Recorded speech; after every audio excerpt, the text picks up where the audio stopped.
Shalom rekan-rekan pemuda PPGT Jemaat Pantan, kembali lagi bersama kita dalam ibadah kita sore hari ini. Meskipun di tengah-tengah pandemi, tetapi itu tidak menghalangi firman Tuhan, berkat Tuhan melalui firman-Nya untuk datang kepada kita.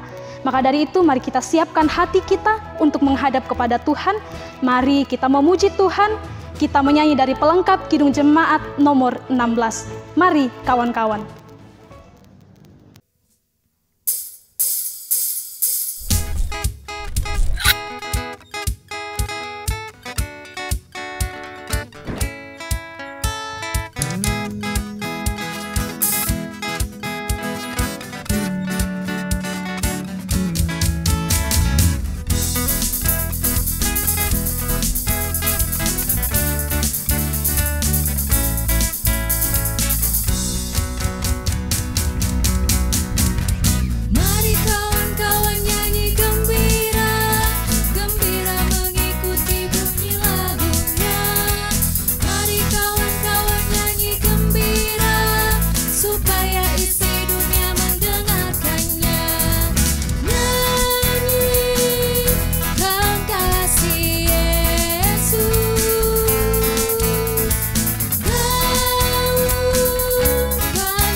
Saudara-saudara yang kekasih dalam Tuhan, sebelum kita membaca bahkan mendengarkan firman Tuhan, namun sebelumnya itu mari kita satu dalam doa kita berdoa.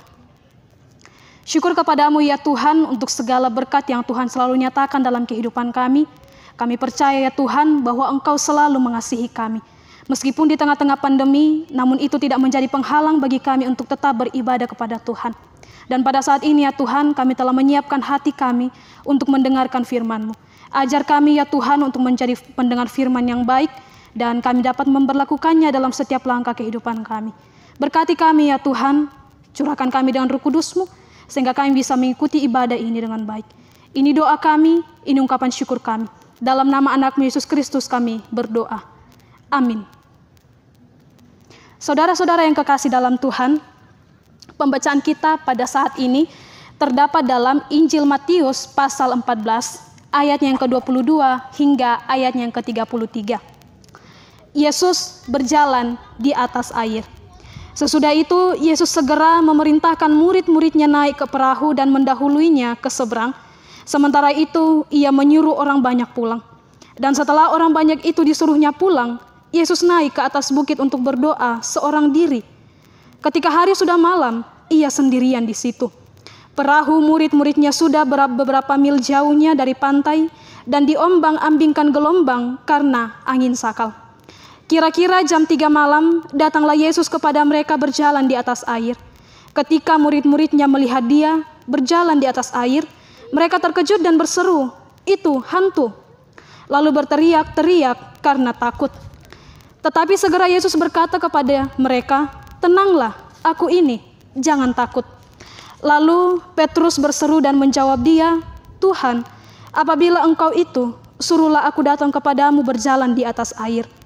Kata Yesus, "Datanglah." Maka Petrus turun dari perahu dan berjalan di atas air mendapatkan Yesus. Tetapi ketika dirasanya tiupan angin, takutlah ia dan mulai tenggelam lalu berteriak, "Tuhan, tolonglah aku." Segera Yesus mengulurkan tangannya, memegang dia dan berkata, "Hai orang yang kurang percaya, mengapa engkau bimbang?" Lalu mereka naik ke perahu dan angin pun redalah. Dan orang-orang yang ada di perahu menyembah dia, katanya, "Sesungguhnya engkau anak Allah." Amin.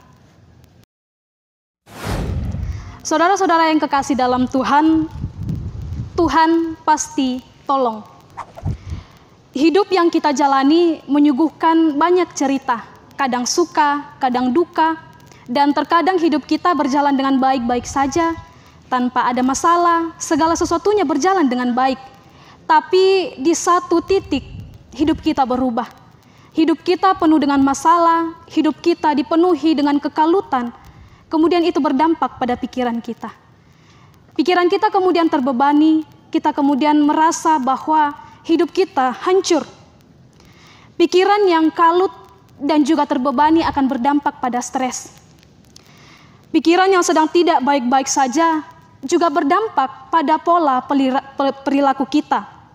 Sehingga tidak jarang karena stres, rasa stres yang tidak dapat dikelola dengan baik, maka itu yang akan membuat kita merasa melakukan hal-hal yang tidak seharusnya kita lakukan.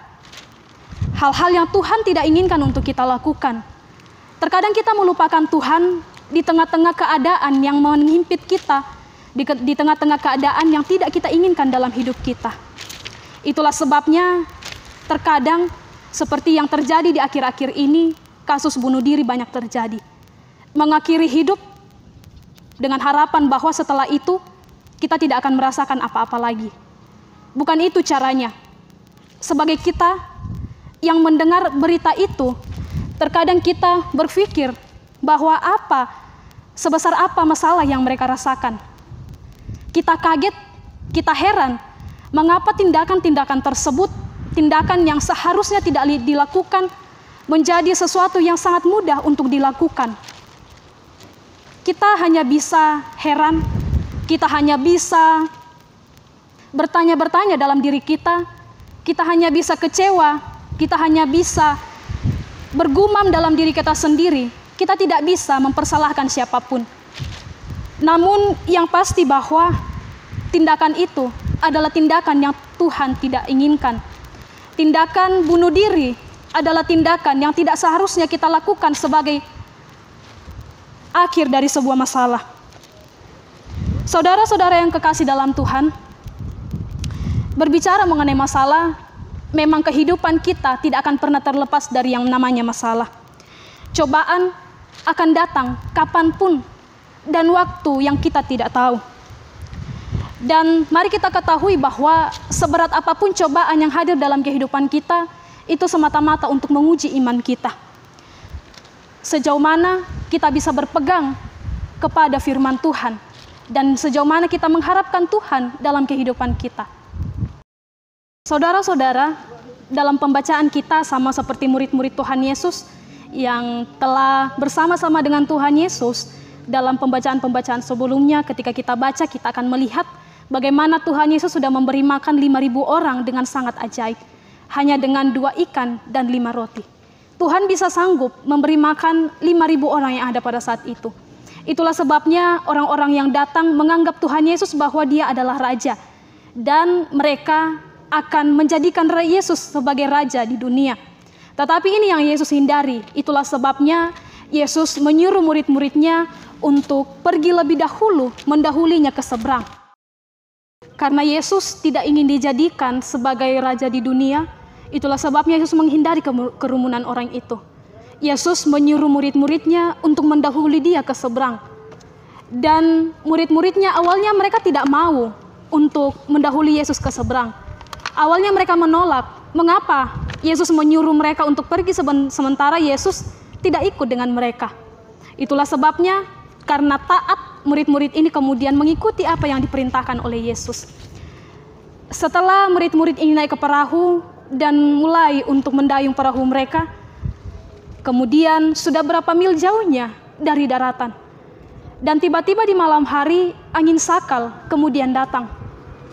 Saudara-saudara yang kekasih dalam Tuhan, angin sakal ini adalah angin yang bertiup dari depan haluan perahu. Ketika angin sakal menghantam perahu, maka perahu itu akan sulit untuk berlayar. Nah, saudara-saudara yang kekasih dalam Tuhan, ketika murid-murid Tuhan Yesus sedang dihantam oleh angin sakal, mereka kemudian berkecil hati karena pada saat itu tidak ada Yesus yang bersama-sama dengan mereka. Sementara di kejadian-kejadian sebelumnya, Yesus ada bersama dengan mereka. Meskipun Yesus tertidur di dalam perahu, itu tidak membuat mereka takut karena mereka masih melihat bahwa ada Yesus. Tapi sekarang saudara-saudara, Yesus benar-benar tidak ada bersama dengan mereka. Tidak ada lagi Yesus yang akan menolong mereka. Tidak ada lagi Yesus yang mereka lihat. Nah, itulah yang membuat mereka semakin takut. Saudara-saudara yang kekasih dalam Tuhan, Yesus masih ada di seberang, di tempat di mana ia memberi makan 5.000 orang. Dan perahu murid-muridnya sudah berapa mil jauhnya dari Yesus. Kita bisa melihat bagaimana Yesus dengan secara tidak langsung membuat dan mengajar murid-muridnya untuk tahan dalam badai. Dari hal-hal kecil Tuhan mengajar murid-muridnya. Mungkin di badai-badai sebelumnya, murid-murid Yesus masih ada bersama dengan Yesus. Tetapi pada saat ini, benar-benar Yesus tidak ada bersama dengan mereka. Mereka sangat takut, mereka sangat bingung harus seperti apa. Tetapi menarik dari murid-muridnya bahwa meskipun mereka sedang dihantam badai, meskipun mereka sangat susah, mereka sangat ketakutan, tetapi mereka tidak berpikir untuk putar haluan. Mereka tetap berada dalam badai itu sekuat tenaga supaya bisa perahu mereka kembali berlayar ke mana tempat Tuhan Yesus inginkan. Saudara-saudara yang kekasih dalam Tuhan, dan pada ayat yang ke-25, Yesus kemudian menghampiri mereka. Yesus datang dalam kegelapan. Yesus datang sebagai sosok yang memikul tanggung jawab terhadap hal yang menimpa murid-muridnya ini. Yesus masih memperhatikan murid-muridnya. Yesus tahu bahwa murid-muridnya sedang berada dalam tekanan, dan saat diperlukan Yesus pun hadir dalam kegelapan. Ketika Yesus datang menghampiri murid-muridnya yang sedang ketakutan dalam badai itu, Yesus bahkan datang dalam kegelapan dan murid-muridnya menyangka bahwa yang datang pada saat itu adalah hantu. Itulah sebabnya Yesus mengatakan bahwa tenanglah, aku ini, jangan takut. Seketika murid-muridnya sudah tahu bahwa yang ada di hadapan mereka itu yang berjalan di atas air itu adalah Yesus. Seketika ketakutan murid-muridnya kemudian menghilang. Ini menandakan bahwa ketika murid-muridnya melihat bahwa ada Yesus di situ, mereka tidak akan takut. Ketika tidak ada yang perlu membuat mereka takut, cemas karena ada Yesus, Petrus kemudian mengatakan kepada Yesus bahwa suruhlah aku untuk datang dengan berjalan di atas air. Dan apa yang dikatakan oleh Yesus? Kemarilah. Dan seketika juga Petrus kemudian berjalan di atas air datang kepada Yesus. Saudara-saudara yang kekasih dalam Tuhan, ketika Kristus datang kepada kita dengan penuh belas kasihan di tengah-tengah kehidupan kita yang sangat terpuruk, kewajiban kita adalah kita harus datang kepada Yesus dengan hati yang menyembah kepada Yesus. Datang dengan hati yang hancur benar-benar akan diterima oleh Yesus. Tetapi jangan sampai iman kita lemah. Petrus, kita lihat ketika Petrus berjalan di atas air dan angin sedikit saja datang menghampirinya, ia merasakan angin, kemudian ia takut dan kaget, lalu tenggelam. Sebuah hal yang aneh, saudara-saudara. Sementara sebenarnya Petrus adalah nelayan yang handal, yang tidak mungkin ia tidak tahu berenang. Tetapi pada saat itu, ketika ia merasakan angin, ia kemudian tenggelam. Kita melihat bagaimana iman kita terkadang lemah, meskipun kita sudah percaya kepada Yesus, meskipun kita sudah berjalan dengan Yesus, tetapi terkadang iman kita lemah. Dan terkadang kita jatuh dalam pencobaan dan dosa-dosa kita. Saudara-saudara yang kekasih dalam Tuhan, Yesus membiarkan Petrus tenggelam untuk menyadari bahwa kesalahannya, menyadari kelemahannya, bahwa tanpa Yesus kita tidak ada apa-apanya. Dan itu juga yang ingin Yesus ajarkan kepada kita, bahwa sekalipun kita tenggelam, sekalipun kita terjatuh dalam dosa-dosa kita, tetapi tangan kanan Tuhan selalu hadir. Tangan kanan Tuhan selalu bersedia untuk menolong kita. Maka jangan pernah takut, karena Tuhan selalu ada bersama dengan kita. Namun apakah benar kita sudah datang kepada Tuhan untuk meminta tolong? Ketika kita terancam, ketika kita dalam pergumulan, ketika kita berada dalam berbagai masalah yang berat, apakah benar kita sudah datang kepada Yesus meminta tolong? Tuhan sudah mengajar kita bagaimana kita harus meminta tolong kepada Tuhan, bagaimana kita harus memohon kepada Tuhan. Saudara-saudara yang kekasih dalam Tuhan, jangan pernah kalah dengan keadaan. Jangan pernah sama seperti Petrus Meskipun ia sudah percaya, tetapi angin saja yang ia rasakan membuat ia kemudian tenggelam. Sebenarnya ia bisa untuk berenang, tetapi karena ketakutannya ia kemudian tenggelam.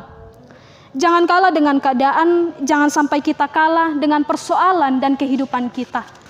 Saudara-saudara yang kekasih dalam Tuhan, sadarlah bahwa meskipun kita orang yang berdosa, meskipun kita dipenuhi dengan masalah, tetapi Tuhan selalu ada dekat dengan kita. Berdoalah kepadanya, meminta tolonglah kepada Tuhan. Karena ketika Tuhan sudah berjanji bahwa Ia akan menyelamatkan kita, Ia juga yang akan senantiasa menepati janjinya. Ketika Tuhan sudah berjanji akan menepati janjinya, ketika Tuhan sudah berjanji akan menolong kita, maka Tuhan pasti akan menepati janjinya.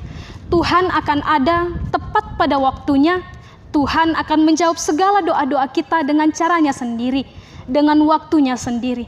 Meskipun terkadang kita melihat cara Tuhan tidak masuk di akal kita, tetapi itulah cara Tuhan untuk membuat kita tercengang, untuk membuat kita takjub akan cara Tuhan selalu melindungi kita. Perjalanan manusia seperti murid-murid, hidup tidak akan terlepas dari masalah. Pasti akan ada masalah-masalah, masalah kecil atau masalah besar yang selalu menghampiri hidup kita. Dan untuk mendapatkan iman yang berkualitas, maka kita harus diuji. Lihatlah hamba-hamba Tuhan, Yakub, Paulus, Ayub, dan Abraham. Mereka adalah hamba-hamba Tuhan yang Tuhan sudah uji dengan habis-habisan. Dan lihat bagaimana mereka menjadi sosok inspirator dalam Alkitab. Bagaimana mereka menjadi sosok yang kuat dalam iman mereka. Yakobus 1 ayat yang kedua hingga ayat yang ketiga mengatakan bahwa saudara-saudaraku, anggaplah sebagai suatu kebahagiaan apabila kamu jatuh ke dalam berbagai pencobaan. Sebab kamu tahu bahwa ujian terhadap imanmu itu menghasilkan ketekunan. Jangan pernah takut ketika kita diuji, karena ingatlah bahwa Tuhan selalu ada. Ketika kita berada dalam masalah, ketika kita tenggelam dalam pencobaan, tangan Tuhan akan siap untuk menolong kita, asalkan kita tetap meminta tolong kepada Tuhan.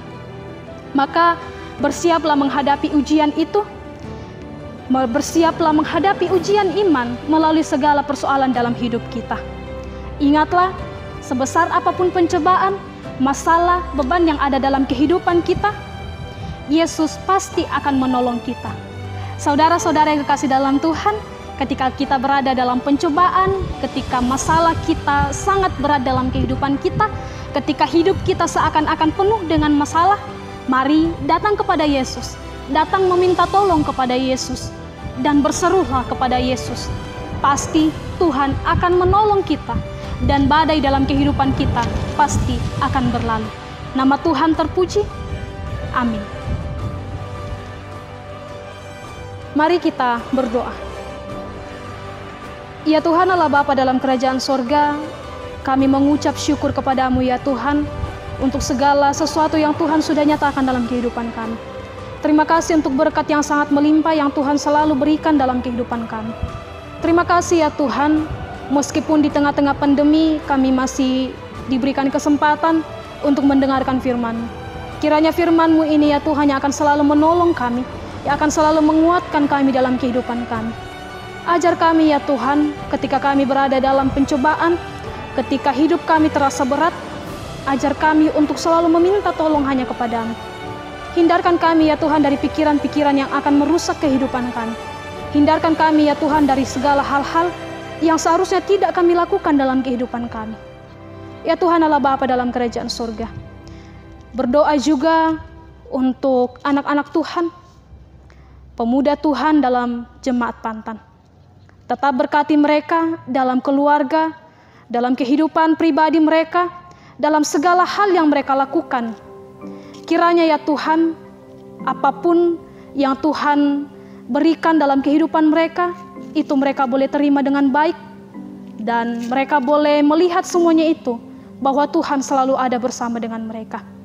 Berkati mereka ketika mereka berada dalam pergumulan, dalam pencobaan, bahkan ketika mereka hidup mereka berada dalam masa-masa yang tidak mereka inginkan. Tetap kuatkan iman percaya mereka ya Tuhan, hiburkan mereka. Dan bagi anak-anak-Mu yang dalam pendidikan, Tuhan tetap berikan mereka kepintaran, kerajinan, sehingga mereka boleh menyelesaikan setiap pendidikannya dengan baik. Anak-anak Tuhan yang sedang mencari pekerjaan, Tuhan berikan yang terbaik bagi mereka. Tuhan tunjukkan jalan yang terbaik, pekerjaan yang terbaik yang Tuhan inginkan untuk mereka. Bagi anak-anak Tuhan yang sementara dalam masa muda mereka, dalam pergumulan untuk mencari jodoh, Tuhan juga tetap memberkati mereka, pertemukan mereka dengan siapapun yang Tuhan inginkan bagi mereka. Bagi anak-anak Tuhan yang dalam pekerjaan mereka, Tuhan juga memberkati, berikan kesehatan, kekuatan, bahkan kami semua ya Tuhan dalam kehidupan kami masing-masing. Berkati Bapak Pendeta, kiranya beliau tetap bisa melayani dengan baik, kesehatan, kemampuan Tuhan akan senantiasa berikan bagi mereka. Bapak Majelis, Ibu Majelis juga Tuhan memberkati mereka. Bahkan kami semua ya Tuhan yang selalu datang kepada Tuhan dalam doa dan permohonan kami. Allah Bapa dalam kerajaan surga, ampunkan salah dan dosa kami ya Tuhan. Sambut dan sempurnakan kami yang datang berdoa hanya di dalam nama anak-Mu Yesus Kristus. Itulah Tuhan dan Juru Selamat kami yang hidup. Amin.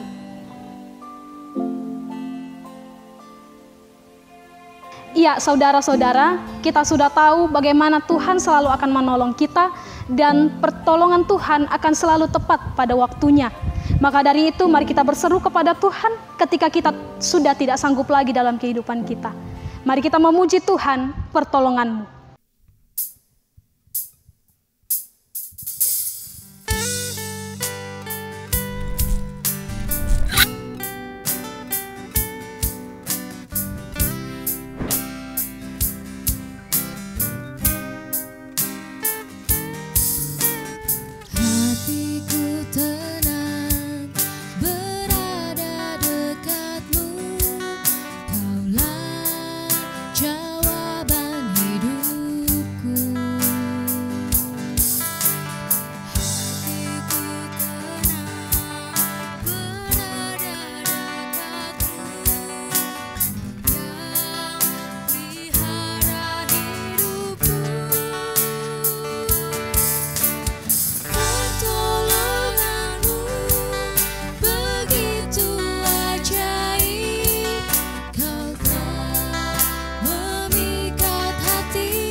Bekerja